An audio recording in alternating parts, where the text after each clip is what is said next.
Hello and welcome. I am Marya Kazmi, also known as Brown Girl Interrupting, your host of this show, Pain to Power. And this is the show where we turn our struggles into our strengths and we heal in community. So, I want to share a quote with you because today we are talking about unmasking the legal system. So, every system is perfectly designed to get the result that it gets. This quote is from W. Edwards Deming, and we often use it in schools to talk about our school systems and how the outcomes that we see aren't actually accidents, but the results of structures, policies, and beliefs that were shaped long before any of us arrived. The systems, right?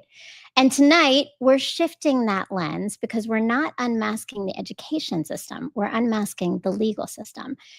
But before we begin, I want to kind of zoom out a little bit and sit with a tough but necessary truth. So, when we're talking about inequities, biases, and oppression, we often focus on people, individual actions, individual harm, some of the things that are happening in isolation, but people don't exist in a vacuum. We operate within systems, and those systems carry out policies and have practices and structures that uphold and enforce rules that don't necessarily create, um, equity for everyone, and certainly are creating some oppression for others. So, and again, when we're talking about systems, it takes people to perpetuate those systems. So, in the framework of racism and oppression, we talk about four interconnected levels: internalized, interpersonal, institutional, and systemic. And those levels are not separate, they reinforce one another, and they function the way they do because individuals inside them actually move within them without questioning the rules or the power dynamics or the outcomes that aren't fair for everyone. So, all of this is why tonight's conversation is so important and so timely. My guest, Towanda Brown, the author of Empowering Pro Se Litigants, A Guide to Self-Representation, had to learn this reality firsthand. So, her journey through the legal system is not just about navigating a court case, it's about confronting the ways bias, discrimination, and systemic features shape the lives of ordinary people. And I'm really excited to welcome to the stage the author, um, Towanda Brown. So, welcome, Towanda. Thank you so much. I'm so happy to be here. It is great to have you here and joining us today in this conversation. So, I know that for us, we connected, and I always kind of share like the story of how I get to my guests. You reached out to me, which was really exciting for me because you have such an amazing story and this book that you've written. And we have a common connection through the social dance exchange, which is pretty cool. And, I'm really grateful to have you on the show. And I always start with my guests asking them about just for you, how would you say you have experienced the idea of turning pain into power? Oh, this book was really my healing because my experience took me through a journey. And I tell to people all the time that we often do not talk about the fact that sometimes we need a little bit of assistance. I actually had to go to a psychologist during my litigation with my former employer because the journey was so painful in terms of me having proof about things that they did to me. And when we would be involved in a discussion, they would just blatantly not tell the truth. So I went through a lot in terms of persevering, not quitting, to know that at the end of this, I was going to have my healing and I was going to be able to help other people. Because when I did it, I didn't see any other resources to assist me. So I did a crash course in being an attorney and it was hard. Sometimes being up 24 hours a day, preparing all the paperwork, and everything like that. So this really allowed me to see how strong I really am to be able to persevere based on what had been given to me and what I was able to do. Well, I love that. And it is definitely a story of pain to power with all that you've done. And we're going to dig into the details of this journey for you.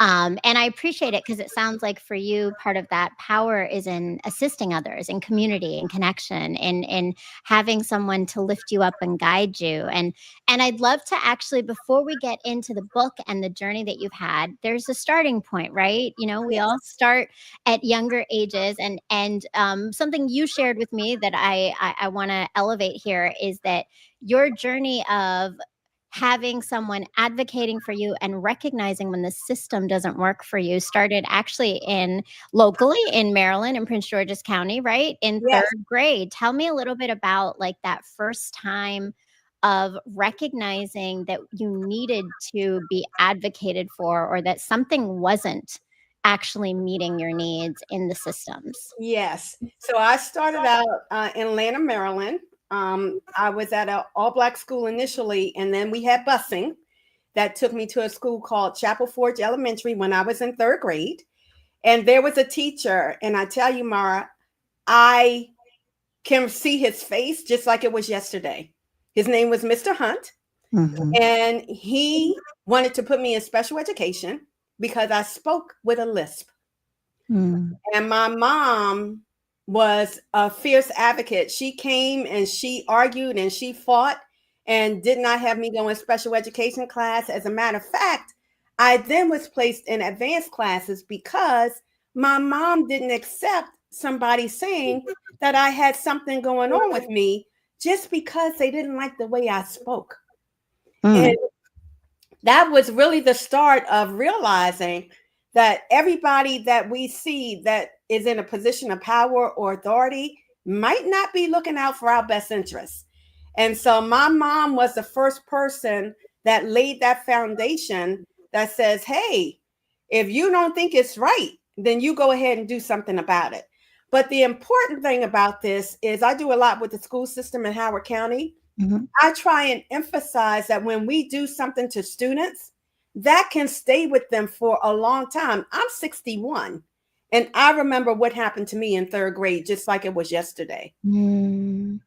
Absolutely, right, and I think that goes back to the top of the show when I was talking about the idea of the levels of racism, right? That internalized stuff that sits with us, that impacts the way that we then show up, self-doubt sometimes that comes up. It sounds like, though, that your mom was a huge advocate, and that certainly has been a great role model in your life of continuing to advocate because you're doing that now in education. And you're clearly doing that also through your book and in talking about self-representation in the legal system. So let's get to the book a little bit. And I'd love to know what inspired you to get to this journey of realizing that before you even wrote the book, that you needed to be your own representation in the legal system.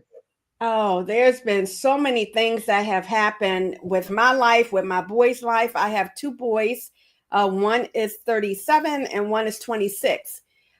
Even when they were playing sports, my older son was very talented. They would pick him up on the team, no problem. I would see other boys who were not talented and they would get left on the sideline. So I knew that everybody needed somebody to advocate. They would even say to me, well, your son is doing fine. What's the problem? I said, it's not about my son because my son has me. It's about the boys that don't have a me. And that's what really started me to see that others don't necessarily have a voice or don't know how to use it. You know, we've been so trained to look out for everybody first, everybody else. How do they feel versus how do we feel? And that's what really started that. And not to mention my mom was an EEOC officer for the federal government. So that had a strong foundation. My family, including my aunts and uncles, are very well versed educationally. And we just don't back down off of anything. That's when we have family dinners, we have heated conversations about various topics because everybody is opinionated based on what their belief is.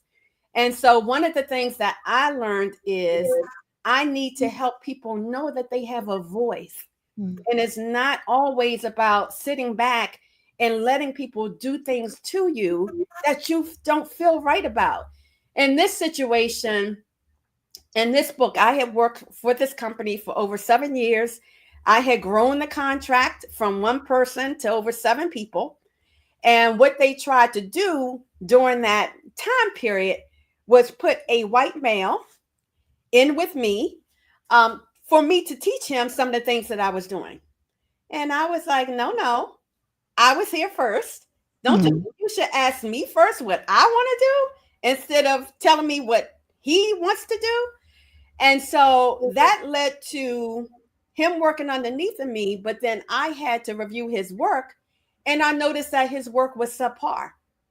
So when I compared it against the quality management system of my former employer, I wrote an email saying that this was not in compliance. And they told me I was too aggressive. They told me all these things about how I was treating him. But even prior to that, because I am an advocate, I would get on committees that were going out to recruit students. And majority of the schools they were going to were not Black schools. So I joined in and I say, hey, what about Hampton? What about Morgan? What about Howard?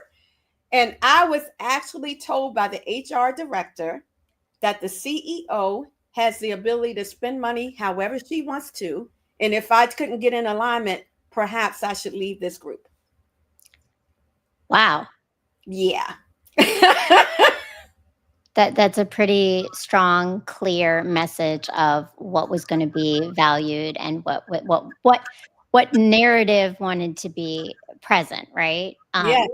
So what did that lead you then in your, because being such an advocate, being someone who's voicing for the those who don't have the voice, right? Like you're now coming across this experience in your own job that is shutting your voice down. How do you respond? My response is not to be quiet, which did not go over very well.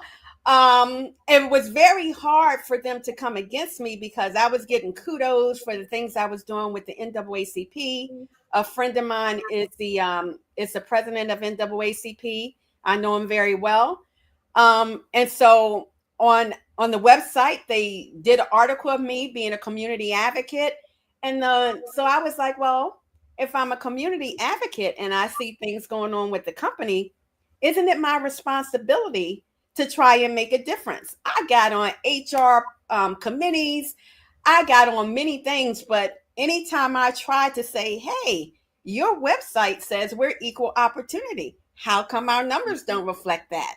Those kind of Mm, questions made people in management very angry with me, and they were finding any kind of way to nitpick at the things that I was doing, but at the same time, I was growing the contract.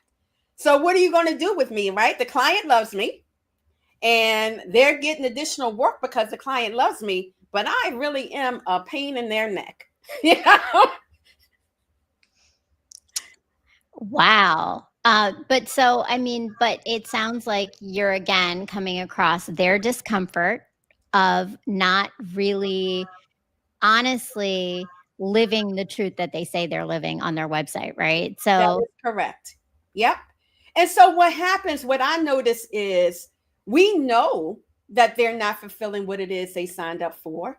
And we talk in subgroups. I had other people that I would talk with, and they would talk about their experience and how they got overlooked for a promotion. I said, so what? Did you say something? Well, no, because I need my job. And if I say something, I might not have it. But they said it was close. And next time I should be the one that gets the position. We just acquiesce instead of saying, no, no, show me why I did not get that position. Because it is possible when you challenge something that they do have to show you why this other person was chosen over you. And sometimes when they know that that's coming, they make different decisions. But if you just let it roll by the wayside, then they continue to do what they do. So it's a mm, matter of bucking the system, not in a disrespectful manner, but asking questions. I don't mm. understand. You know, I have more experience here than this person over here. Can you explain to me why they were chosen over me? Well, and it sounds like there's so much this like self-awareness that has to go into this advocating for yourself that you were pushing for others to see and be willing to speak to. And I think that's a great connection to your shirt right now because there's a link, right? You say you have unchecked spirits get stronger, and it sounds like this is a big piece of that when it comes to self awareness. Can you speak a little bit about to your, the phrase and what it means for you, and how that leads into some of the work that you started to do with this journey? Yes. So, unchecked spirits get stronger is something that I learned throughout this journey, because when I tell you about the kind of things that come against you when you have fear, so fear is one of the things that holds us back. Unchecked spirits get stronger, and this logo that you see here about the warrior is about us having things within ourselves that we have to get under control before it's an opening for somebody else to come in and take advantage of it. And I'll give you an example. If you have fear that something's going to happen to you, and somebody can sense that fear, they're going to come and attack you from that perspective because you're already showing a vulnerability. So what we have to first do is look at ourselves and say, okay, what is it about me that I need to look at that may be an opportunity for somebody to come in and take advantage, or for me to relinquish power? Anytime we let somebody do something to us, we really have turned over power to them to do it. So in order for us to block that, unchecked spirit gets stronger means setting boundaries. If somebody does something to me, it doesn't feel right, then I have a responsibility to say, hey, that didn't feel good to me. It doesn't mean you have to cut the people off, but it means that you have to recognize that that person may not have your best interests at heart. And in order for us to do that, there is a quote that I have in the book. It's an African proverb that says, when there is no enemy within, the enemy outside cannot hurt you. And what that says is, find out what's going on with you, and find out what spirits you may have. You might have self-confidence, you may have doubt, you may have fear, you may have all these things that somebody looking to be a predator for you is going to eye out, because that's what they do. They look for weaknesses. And when you show that, then they're going to say, ha ha, I know how to infiltrate that person and get them to do what I want them to do. Bullying is real in the workplace. My book also maps you to the art of war, which is a battlefield strategy. And believe it or not, corporate America uses it all the time. So I knew that people really were not going to go read The Art of War separate than my book. So you'll see intertwined in there principles from The Art of War. Well, I love that, and I love the origins in which the spirit of the book came from. Between the proverb itself and unchecked spirits get stronger, right? There's so much self work in there, and there's such alignment. And I share this with you already, right? In the course that I developed, all about Empowerment Unlocked, because really all that work does start with us examining and knowing ourselves, because we are stronger when we know ourselves and we have that foundation. We know how to show up, and we know what could be those weaknesses, which is so important.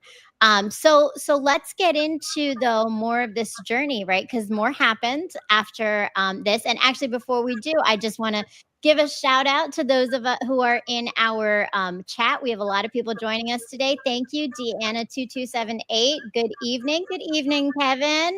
Good evening, ladies. Thank you so much. And thank you. Please make sure, yes, that you like, subscribe, you share with a friend. You hit the bell down there so that you see all the episodes that come up. And thank you again for joining us. So now, Towanda, you see all these things. You know that we need to advocate better for ourselves. You're seeing the patterns and the trends coming up in this corporate environment. What's your next step to take it to the next level?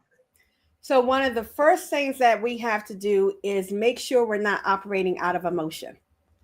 So we have a tendency to react, and that's exactly what they want us to do. We Mm. got to look at facts. What really happened? What didn't happen? What is opinion? What is things that really happened? So that's the first evaluation we have to do. And what I did is I have friends of mine and family members who tell me the truth. I'm going to present something to them. I'm going to ask their opinion. And whenever you ask for somebody's opinion, you got to be ready for the response. And then based on that, I was like, okay, so here we go. One of the things I was taught, because my mom was an EEOC officer, you keep copies of everything. If anything has an inkling that it's not right, you have a copy of it.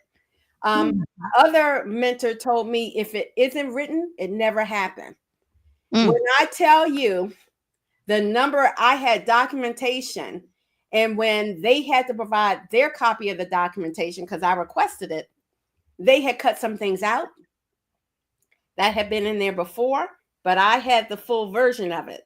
So make sure you have your paperwork to back up what it is that you're saying, including any reviews, including any comments of kudos from within your management chain. And then what typically happens is when they're ready to get rid of you, then those reviews start to change. And then you have to pay attention. Well, why is this different from last year? What happened? And why you never told me anything about it? Because then they're trying to build the trail in the paperwork. So I forgot to mention that my niece and my sister are HR directors. So I just happen to have a whole group of people that were very knowledgeable of how to deal with things that go on. So after I had those things in place, your other step that you have to make sure you do, and this is the one time I do recommend that people have an attorney, is you have to get through the EEOC case from the perspective of a right to sue letter.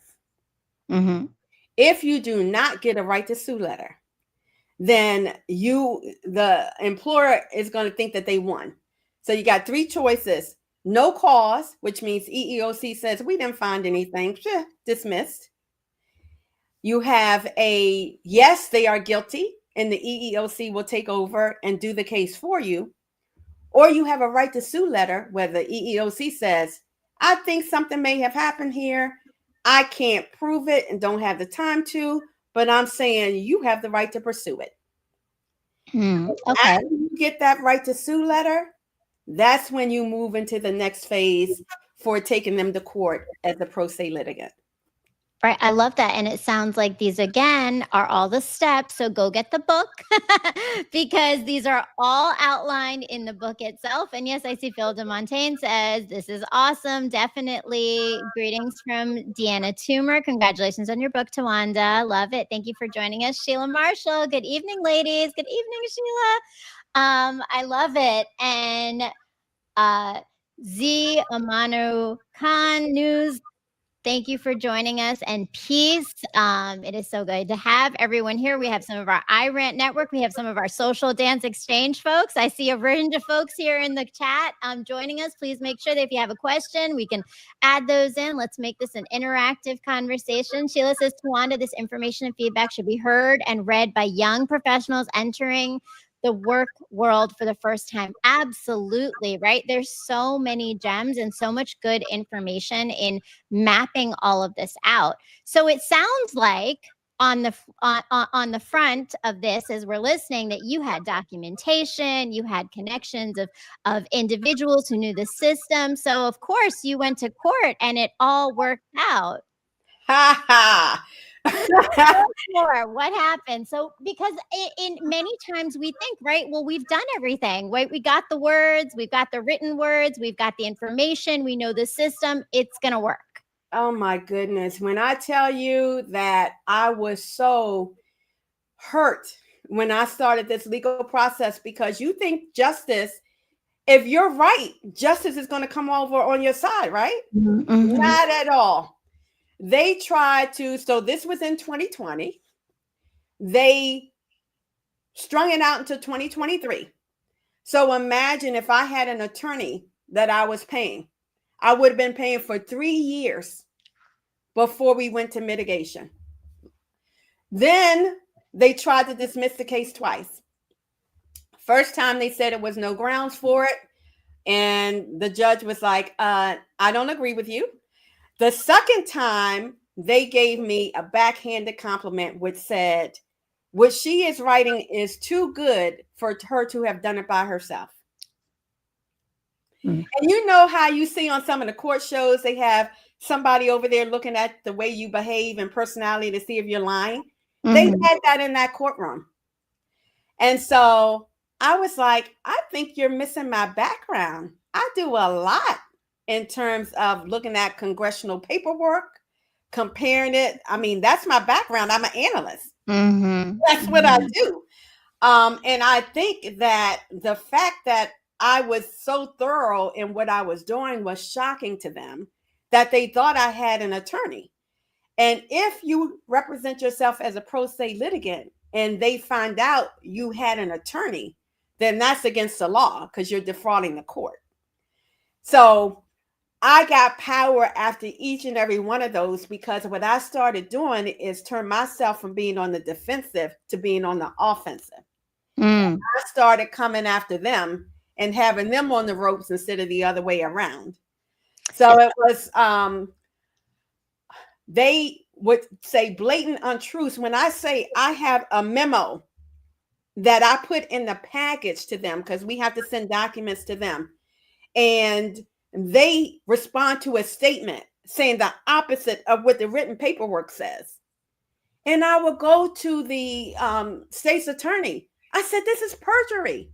How? Go lock them up. I mean, and they said, do you know how many people commit perjury? We do not have time to go and lock up people that commit this little bit of perjury, because it happens all the time. So it's accepted. Oh, so it's accepted, right? Like that's, it's accepted. Wow. And you see on the front of the book, I have the weights, right, of justice, because it's supposed to be balanced. It is not balanced. I was totally disenfranchised. After my first interrogatories, I went to one of my friends that's in the book, and he said to me, T, you are gray. All of the blood had drained out of my face, because I could not believe that somebody could sit in front of you and just lie in your face.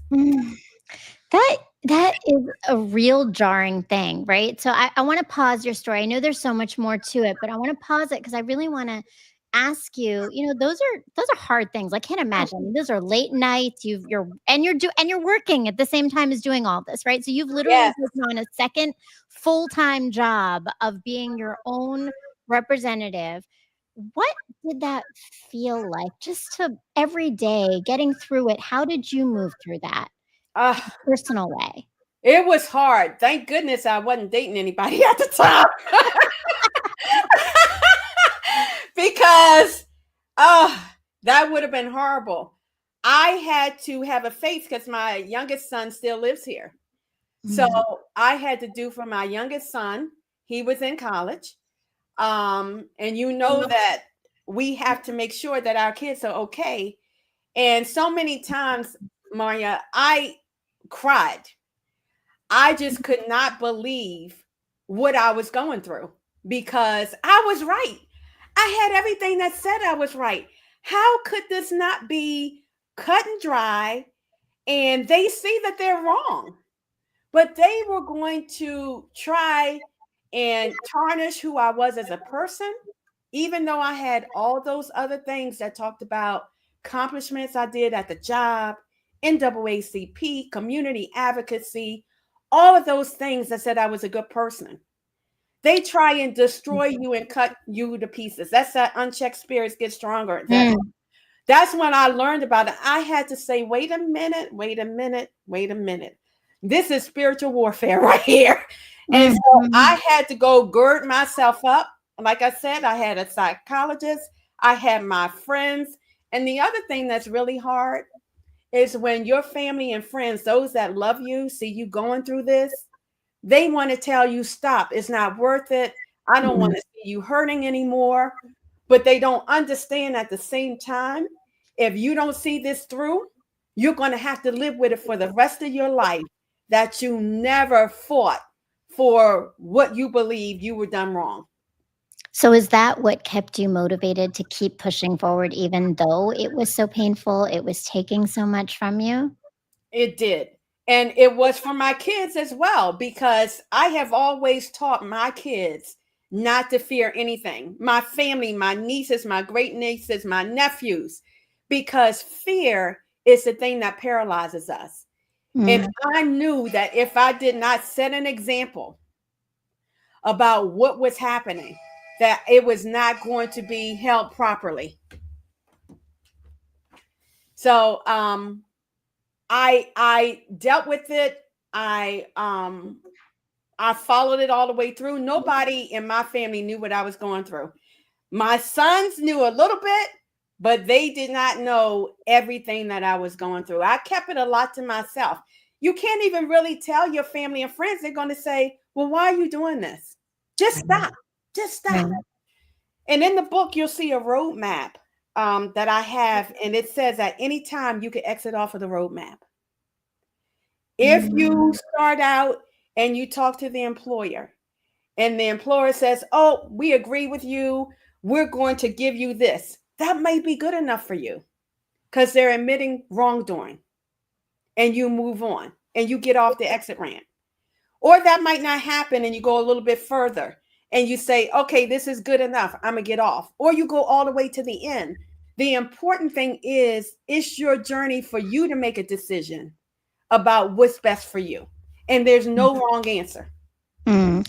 I appreciate that because I think that it took a lot, obviously, out of you, for you, but you also had a lot of background that helped support you through this. And you talk about the knowledge you had through systems of knowing people who understood things, right? But I think that it's important to recognize that just because you can't go through the full process does not mean you're not still winning in some way, right? Like, and to give everybody that grace for themselves is important. So I really do appreciate that you said that.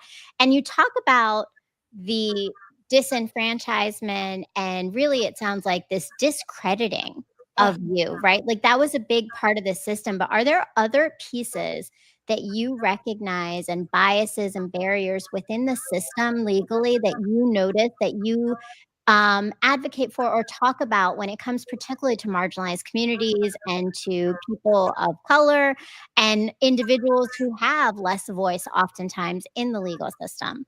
oh, absolutely. First of all, they think we're not intelligent enough to know what to do Mm. and not have the resources. That's number one. Number two, they think we're emotional and can't be based off of the facts. So they pick at us for us to respond based on anger instead of facts. That's the other thing they do. And the other thing they think they can do is bully us, because we have acquiesced for so long to follow what Mm. it is they tell us to do. And when you actually buck against it, they don't say you're standing your ground. They say you're being aggressive. They say you're being, rude. They're saying you're not following what is supposed to happen, because you're just supposed to sit back and yes, yes, sir, and, Right. you know, kind of Mm. thing. And so they try very hard to get you off of your game so they can say, see, I told you that they don't know what they're talking about, that they're emotional, that this really had nothing to do with what we did, but they're responding to emotion. So all the stereotypes that they try and make for us, it's so important that we don't do any of them. And Mhm. so at the beginning of the book, I talk about how my son and I first wanted to call this taking them to the mattresses. It's from an Italian mafia, right? I don't Mhm. know if you know anything about mafia movies, but the Godfather used to talk about it. You hurt my family, I hurt your family, kind of thing. But we had to say, but that's not the right approach, because that's exactly what they're expecting. You got to do the opposite. Mm. And that's how I was able to keep my composure. When I tell you that we would go into these conference rooms, and there would be 5 people on one side of the table and only me on the other side of the table. Mm. That's the kind of intimidation. That's the Love kind of intimidation. oh, everything you could think that somebody will do in the book, they tried to do very early on to get me to back off. And at that point, they had made me totally mad of you're not telling the truth. You're trying to attack my character in front of the judge, and I don't care if I lose. We going I'm not going to let you do this to me because I have to live with that, and we're going to take this all the way. So again, I started getting off the ropes and putting them on the ropes. Mm. And so what was the shift when that happened? What did you notice when you started to kind of turn that around? Oh, so when they had to respond to some of my questions, they were starting to make mistakes because they were never used to being in a situation where somebody was asking them questions. But the questions at that time that I started asking, I already knew the answer for because I had documentation that said what the answers for. So they started getting a little sloppy. The person who was the lead attorney, when we were doing interrogatories and I was asking questions, I had gotten so close to the HR director admitting what she had done. He called a break, took her out in the room. Next time she came in and we started asking questions, I started asking questions. She said, I don't recall. I don't remember. At which time I said, oh, the legal system says you cannot do this. Mm. And so that attorney that was the lead attorney, it got shifted to another person. And so he then went into the background. So they were a little bit off balance and frantic because they were not used to being in this situation. The CEO, for the very first time, was pulled into an interrogatory situation. So I am new to the legal system a little bit in lingo, and I know pro se litigant was new for me. But tell us can you break down interrogatories, what they are, what's happening during interrogatories, so that we all have a context of what we're talking about here? Sure. So, pro se litigant is when you represent yourself in court without an attorney.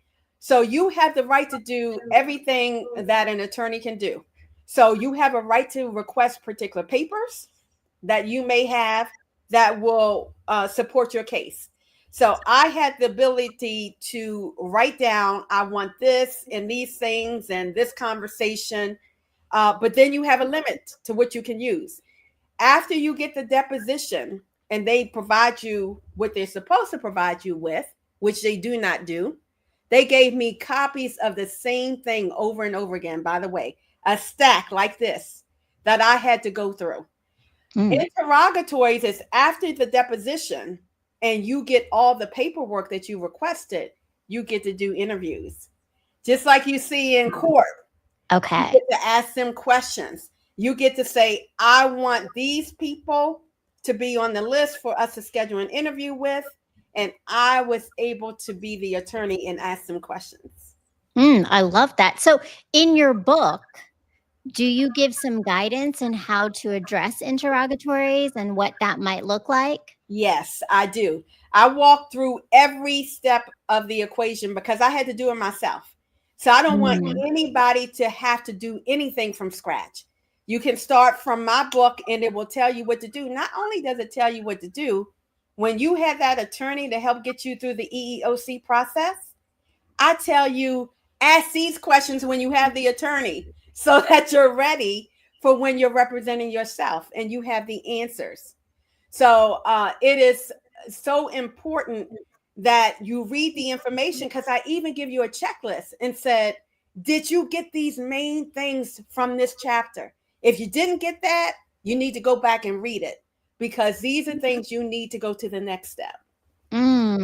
I love that because then we know what we need for each piece of the puzzle to really make sure that we are on top of the game of what information, what data, what research, but also what's the system doing, right? And how do you navigate the system, which again is so incredibly powerful because so often and you've mentioned it, right? Like it's purposefully convoluted, it's purposely confusing, it's purposely difficult to register information, to find information, to get the right forms, right? All of it is very intentional. The system is designed the way it is, right?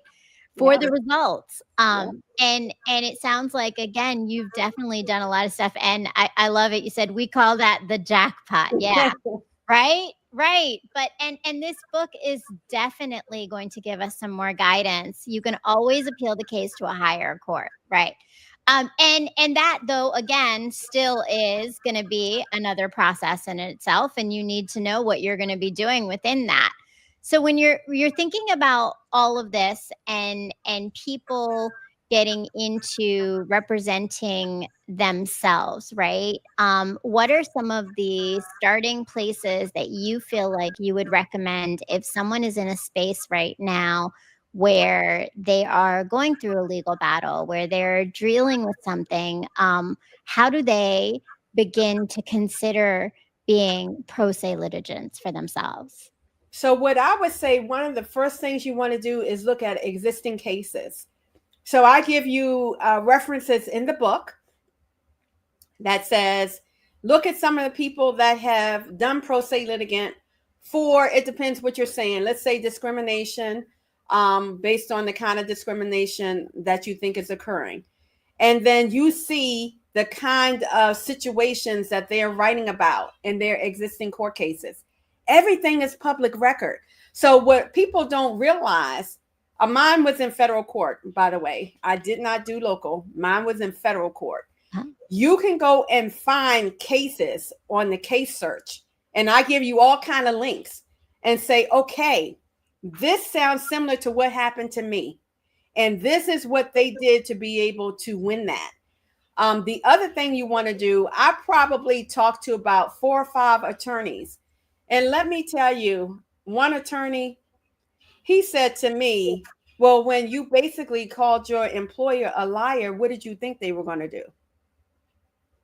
I said, I called them being untruthful about what it is that they did to me.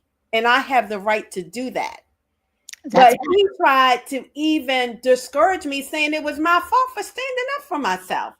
So this was an attorney who was supposed to be representing you? with an attorney I was doing through the interview process. I interviewed Ah. probably 4 attorneys because you can get references from different places for attorneys. And this person actually knew the attorney on the other side for the employer. And that's the other thing that I realized that I didn't know is the relationship that they have. It's like being in a boxing match. Yep, we're in court and we're battling defense and prosecutor, but afterwards we can go have dinner and say, yep, you got me on that one. I mean, it was so wow. Wow. We think a lot of times that people that are in authority or somebody that has a law degree, they're supposed to take this oath that represents the client. And I can tell you, I felt so like underrepresented when it came to my mediation, because the magistrate says, hey, you're pro se litigant. What if I get you a pro bono person to help you understand the mediation? I was like, oh my gosh, thank you so much. That would be so helpful. Little did I know, she did not give me great advice. Actually, early in the process, I said, this is over. Y'all are wasting my time. I don't want her here. I want to fire her. And how did you know? How did you know that he was not actually advocating for the benefit of you? Because the employer was making a recommendation and she would say, I think that's a good deal. I was like, no, it is not a good deal. You know? Do you know everything that they did to me? You know? Oh my gosh. It was, I think after that day, I was like, the worst thing I probably did was rest when I knew I had a pro bono attorney for the mediation. As diligent as I was through the rest of the process, I should have been diligent on that and did my own Mm, research. But I was so tired that I thought, finally, I have someone that can legally help me out, because they wouldn't let me have anybody the entire time. right. And the one time I let my guard down, it Mm. it hurt me. But isn't that how power over people works? We Ah, exhaust them until then they feel like they have nothing left to fight with, and then we're able to control, right? That definitely is something that comes up. Janine Carter, Lasting Touches LLC, says, Towanda, were you pleased and satisfied with the final outcome? Thank you, Janine. That's where we were going to go anyway. So yes. So tell us, what all this led to, what final outcome for you? so we ended up having a settlement. Was I pleased with it? No, because after the fact, I found out that some things that I agreed to, I didn't have to agree to. But my pro Mm. bono attorney never told me that. But what I am happy with is that we were able to move forward. I was able to move forward. And I was able to write this book with restrictions, of course, that allowed me to get everything that was in me out and say, when you all do this, take what it is that I've done. Instead of stepping on the same landmines that I stepped on, I'm going to help you not step on it this time. And so, Mm. from that perspective, I think that I went through it to help other people not go through what I went through. So, Mm. from that perspective, I will say that what was supposed to happen happened. Mm. That's so true, right? Is that sometimes the pain is part of that journey that needs to happen for us. And it sounds as though it's really for the mission that you Yeah. have in front of you, right? You have a purpose to help educate others and not have them go through the same experience you did, because they have the community of you, they have this structure, they have these tools, which makes a huge difference. And I mean, you talked about this being, and Deborah, yes, 6228 says, great information. Thank you. Thank you so much for joining us. And thank you to all the people in the chat joining us and asking great questions and engaging with us. Please make sure you subscribe, you like, you comment, leave a comment for certain. If you're even watching this rebroadcast, make sure you're leaving a comment. What's resonating with you? How might you take this information for you? But Tawanda, you talked about at the beginning that this has been your healing process. Now, at the end of all of this, as you're talking through this, what what has that experience of walking through all of this, what have you learned about yourself that you didn't know before you started this journey? I think I've learned that I'm an encourager. um, I do a lot for people. I'm a chair of an organization that does a lot of advocacy work. But I think I am realizing that I can help people maneuver themselves instead of me doing it on their behalf. And Mm, so, even if I were to do this book again, I probably would call it something different, because it's about more than being a pro se litigant. It's about your own journey of resistance and perseverance, and knowing who you are as a person, and not letting someone take you off of your journey that you're intended for. So I think it taught me that I knew I was strong, because I come from a very strong family. But it taught me that what other people are going through, sometimes we dismiss it. You hear people all the time saying that they are a victim, and sometimes they really think they are, because they don't know what power they really have. And I think mm, my responsibility that I'm taking on myself is people to understand the power that they really have within themselves once they find out who they are. oh, Like, so let's find out who we are and what we have inside of us, so yes. we're able to combat other things that may have been put in us when we were childhood. we might have had a fear of something. I gave an example of my younger son. He was in swimming lessons, and they make you jump in the deep end of the pool. He didn't want to jump in the deep end of the pool, crying. His father saying, "Don't make him do it. He doesn't want to do it." My son today is a certified lifeguard.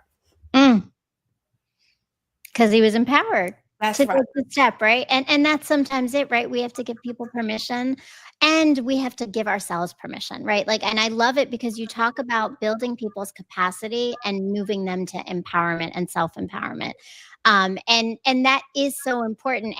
And this is all about the legal system itself, but it sounds like it's also about just individual understanding and growth and knowing that you have that power within yourself. And I'm going to say, also, in addition, I have a course that is called Empowerment Unlocked that starts in January. Please make sure you come and join me, because it is all about this journey that is, how do we find those patterns? How do we understand those root causes? And what do we start to do to transform and change them? So you've got structures and processes and really looking at the legal system. And then you've got some courses with me. Please come and join both of us. Make sure you're getting the book. And I know we saw it before, but I just want to elevate it. Your shirt is Yes. it swag. It looks like that's on your website, which is linked below as well for everybody. Yes. Is that so we can get a lot of different swag about unchained spirits are stronger. Yeah. Unchecked spirits get Unchecked stronger. spirits get stronger. Thank you. I love that. Unchecked spirits get stronger. So make sure you go and get the book. Make sure you go and check out some of this merch. Follow Towanda. Towanda, how else do people continue to follow you? What should we be looking out for as we are continuing to learn more about all the great things you're doing? I'm going to update. Itsmyjourney.net is my website right now. I have to do some other things like on social media. I'm actually going to reach out to our mutual friend to help me, like she helped you, to be able to do some of those same things. So that's what's going to be happening. My book signing, I mentioned that people have asked me about doing a book about online dating.